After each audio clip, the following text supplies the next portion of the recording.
Hi guys, Mahesh friends. ఆంధ్రప్రదేశ్లో గురుకుల principal పోస్టుల భర్తీకి సంబంధించి కొన్ని వివాదాలు అయితే నెలకొంటున్నాయి. తాజాగా మనకు సాక్షి వారు ఒక ఆర్టికల్ అయితే వేశారు. సో ఎలక్షన్ కోడ్ అనేది కంప్లీట్ అయిన నేపథ్యంలో సర్టిఫికేట్ వెరిఫికేషన్కి ఎవరైతే మనకు షార్ట్ లిస్ట్లో ఉన్న అభ్యర్థులు అయితే ఉన్నారో వీరందరినీ కూడా ఈ యొక్క సర్టిఫికేట్ వెరిఫికేషన్కి పిలవడం అయితే జరిగింది. అయితే అక్కడ మనకు ఈ ప్రిన్సిపల్ పోస్టులకు ఎవరు కూడా అర్హులైతే కారు అని చెప్పి అనడంతో అభ్యర్థులందరూ కూడా కంగుతున్నారని చెప్పుకోవచ్చు. సో అసలు ఏం జరిగింది అనేది ఇక్కడ మనం చూద్దాం.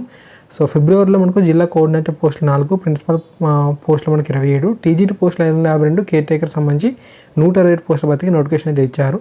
3 నెలల క్రితం మనకు నోటిఫికేషన్ ఇచ్చి ఎన్నికల కోడ్ వచ్చే వరకు కూడా ఆలస్యం చేశారు. కోడ్ ముగిసిన నేపథ్యంలో ప్రిన్సిపల్స్ జిల్లా కోఆర్డినేటర్ పోస్టుల భర్తీకి సంబంధించి మనకు వ్యవహరిస్తున్న తీరు అనేది తీవ్రంగా విమర్శలకి దారితీస్తుంది.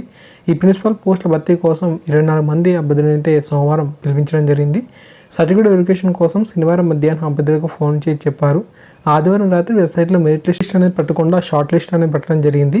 అయితే ఈ యొక్క షార్ట్ లిస్ట్ అనేది ఏ విధంగా ఎంపిక చేశారనే దానికి సమాధానం అయితే లేదు.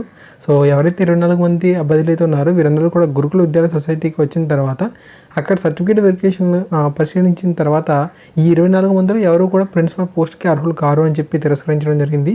అన్ని అర్హతలు ఉన్నా సరే ఎందుకు తిరస్కరించారని చెప్పి కార్యదర్శి రాములను అందరూ ప్రశ్నించడం జరిగింది. సో వారు ఏం చెప్పారంటే 10 సంవత్సరాలు ప్రభుత్వ లేదా ఎయిడెడ్ కాలేజీల్లో లెక్చర్గా పనిచేస్తేనే అర్హులు అని చెప్పి కార్యదర్శి చెప్పారు. సో అభ్యర్థులందరూ కూడా షాక్ అయితే అయ్యారు. నోటిఫికేషన్లో మాత్రం ఈ యొక్క పోస్ట్కి సంబంధించి టీచింగ్లో 10 ఏళ్ళ అనుభవం ఉండాలని, 3 ఏళ్ళు ప్రభుత్వ లేదా ఎయిడెడ్ కాలేజీల్లో పనిచేసి ఉండాలని చెప్పి నిబంధన పెట్టారు. సో నోటిఫికేషన్ ప్రకారంగానే మనం ఈ యొక్క పోస్టులను భర్తీ చేయాలి. కానీ నోటిఫికేషన్కి ఇచ్చిన దానికి ఇప్పుడు చేస్తున్న దానికి సంబంధం అయితే లేదు. సో ఈ యొక్క ఎగ్జామ్కి సంబంధించి కీలో కూడా మనకు తప్పులైతే ఉన్నాయని చెప్పి విజ్ఞప్తి ఏది చేసినా సరే పట్టించుకోలేదంట. అండ్ టీజీటీ పోస్టులో కూడా ఇదే తరహాలో మనకు ఉంది. సో గ్రాడ్యుయేట్ టీచర్కి మనం చూసినట్లయితే బీఈడీతో పాటు పీజీ ఉండాలని నిబంధన పెట్టారు. అయితే ఇటువంటి నిబంధన మనకు ఎక్కడ కూడా కనిపించలేదన్నమాట. సో దీనికి సంబంధించి ఎంతమంది అభ్యర్థులు కూడా అధికారులు మొరపెట్టుకున్నా సరే వారు కూడా మనకు వినిపించుకోలేదు.